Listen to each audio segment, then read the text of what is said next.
B, and C are low, I should make them all go up. You need to understand why they're doing that. Low testosterone is an easy example. Low testosterone is oftentimes a symptom of something going on. You need to go backwards and figure out why is your testosterone low to begin with, right? Because if you can do that, then you get out of the way, testosterone will go up. We've done this a countless times with people, right? We've doubled testosterone more times than I can even count without using hormones at all. Again, I'm not against hormone therapy, like at all, but you don't always necessarily need it if you can understand, well, why is your testosterone suppressed as it is, if it truly is? Sometimes it's not. Like, there are normal ranges for different people. But if we can see something going on where you've got immunosuppression or something else happening, that's, again, subclinical.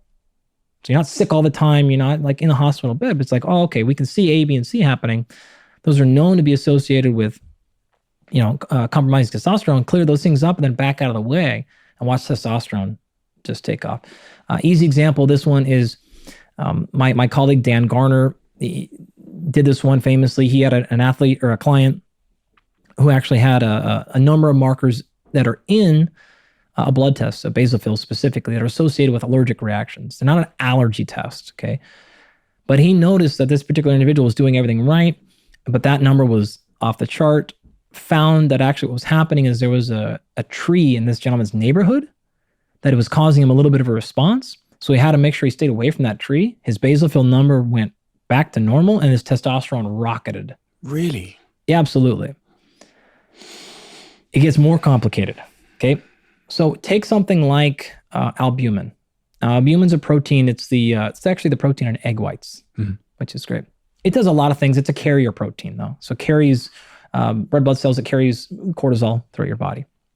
It's also what's called an acute phase reactant, meaning it will respond to acute changes in your body. Albumin is a really good way to measure hydration. Most people have no idea about that, right? It's because when you get dehydrated a little bit, albumin is measured based on concentration. So how much is there relative to how much blood? So if you take the total amount of blood down, then the concentration of albumin looks like it goes up, right? You see what I'm saying? So when you're dehydrated, albumin levels will go up. However, when you're inflamed, it goes the opposite direction. And so if you look on a blood test, if you're a little bit dehydrated and a little bit inflamed, what's albumin going to look like? Level. Dead in the middle. Yeah. This is exactly what happens when people do things like, I feel suboptimal, I'm terrible, or just not at my best, but my labs look okay. Nothing's off the markers that much. Like I'm not clinically deficient or excessive something.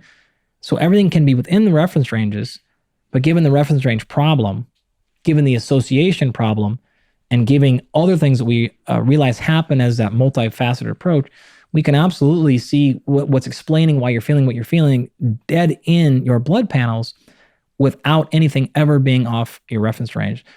In that particular case, if your albumin was up or down, and then you went in and did something specifically to change your albumin, you've actually now messed with the entire system when it had nothing to do with albumin. It was just the fact that you needed to drink some more water and lower overall inflammation. So I say that to caution folks of saying, like, be really careful about, especially if you're going to go to minerals and then absolutely with medications, please let a qualified physician or somebody that understands blood work at this level really make sure that they're helping you.